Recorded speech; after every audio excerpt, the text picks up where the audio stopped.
Hello famille, j'espère que vous allez bien. Chez moi ça va bien par la grâce de Dieu. Alors c'est parti pour un tour de l'actualité. Le Florentino Pérez considère que les échecs de cette saison sont de sa responsabilité en raison du mauvais choix d'entraîneur après le départ de Carlo Ancelotti. Selon lui, le principal problème cette saison vient du coaching et au nom des joueurs car il estime que l'effectif est de très grande qualité. Il envisagerait de prendre la parole publiquement prochainement afin de s'expliquer auprès des supporters. Victor Munoz va faire son retour au Real Madrid. Le club a décidé de rapatrier l'allié de Osasuna Pamplona pour l'intégrer à l'effectif de la saison prochaine, c'est-à-dire la saison 2026-2027. Option de rachat fixée à 8 millions d'euros. Un message clair, le Real Madrid mise sur la jeunesse et le talent prometteur. Ouais, après, c'est très important pour les jeunes d'acquérir de l'expérience.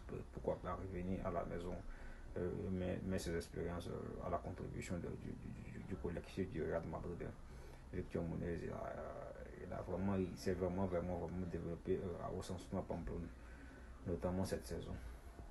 Le Real Madrid veut absolument que Raúl Asensio quitte le club cet été. Cependant, le Real Madrid vient de prolonger le contrat de Raúl Asensio jusqu'en 2031. Un départ semble donc compliqué à envisager, d'autant plus que le joueur n'envisage pas de quitter le club. Une certitude demeure, le club est déçu de son attitude. Après, tous les joueurs ne veulent pas quitter le Real Madrid. Aucun joueur ne veut quitter le Real Madrid. Vous ne foutez rien et vous ne voulez pas partir non plus. Mais je pense que le Real Madrid trouvera une solution à ce problème. Florentino Pérez voulait licencier Xabi Alonso immédiatement après la défaite contre Celta Vigo le 7 décembre. Mais José Ángel Sánchez l'a fait changer d'avis et l'a convaincu d'attendre.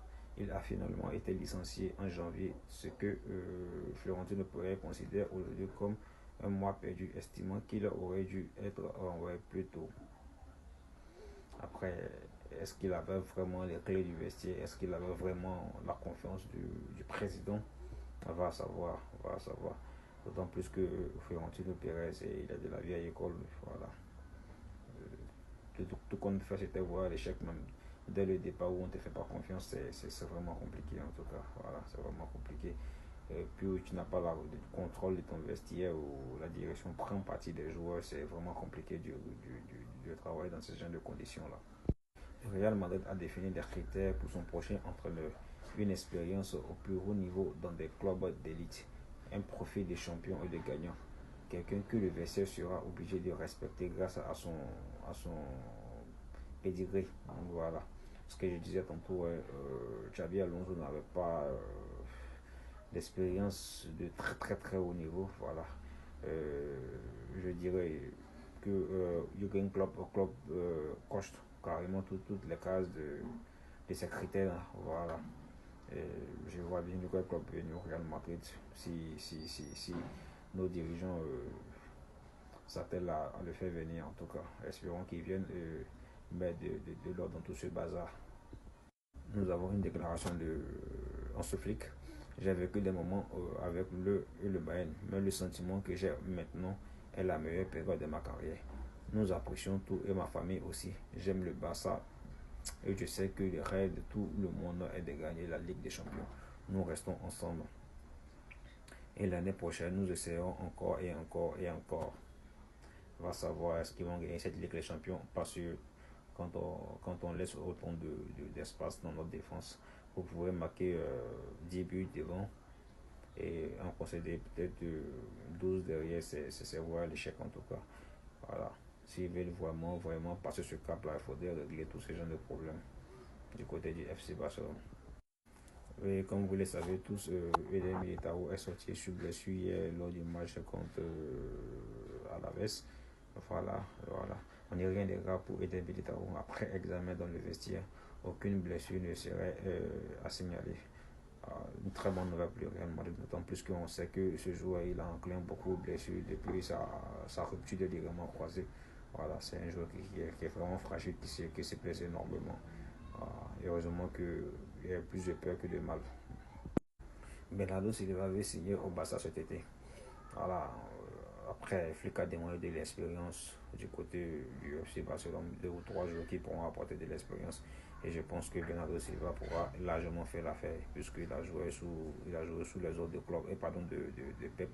Voilà, d'autant plus qu'on sait que Pep est très exigeant au niveau du coaching. Voilà. Et je sais que Bernardo Silva a beaucoup d'expérience à apporter au Barça, mais est-ce que ce sera un bon choix pour le FC Barcelone? On va savoir, seul le temps nous le dira. Florentino Pérez veut un entraîneur expérimenté et gagnant pour remplacer Arbeloa, rapporte l'ACER. Voilà. Le départ d'Alvaro Arbeloa n'est plus un secret pour personne. Quand on connaît l'exigence du Real Madrid, lorsqu'on ne gagne pas un titre au cours de la saison, c'est immédiatement le licenciement et un remplacement par un autre entraîneur. Voilà, c'est minimum un trophée par an. Voilà. Alors ça fait maintenant 2 saisons blanches du côté du Real Madrid. Donc c'est un peu compliqué pour lui. Victor Munoz pourrait bien faire son retour au Real Madrid la saison prochaine. Une clause de rachat fixée à 8 millions d'euros est incluse dans son dossier. Plusieurs clubs de Première Ligue ainsi que le FC Barcelone suivent également sa situation de près. Autant dire que la piste Barça est déjà morte. Voilà. Autant dire que la piste Barça est déjà morte.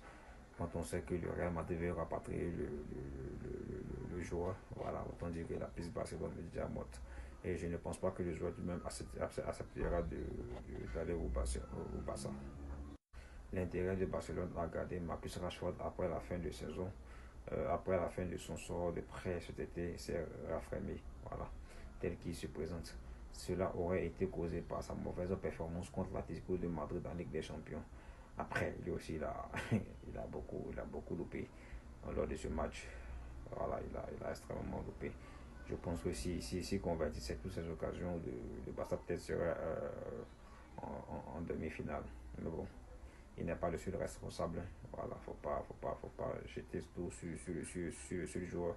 Voilà, il n'est pas le seul responsable, notamment cette défense vraiment qui prend beaucoup de buts, n'aide pas beaucoup le FC Barcelone.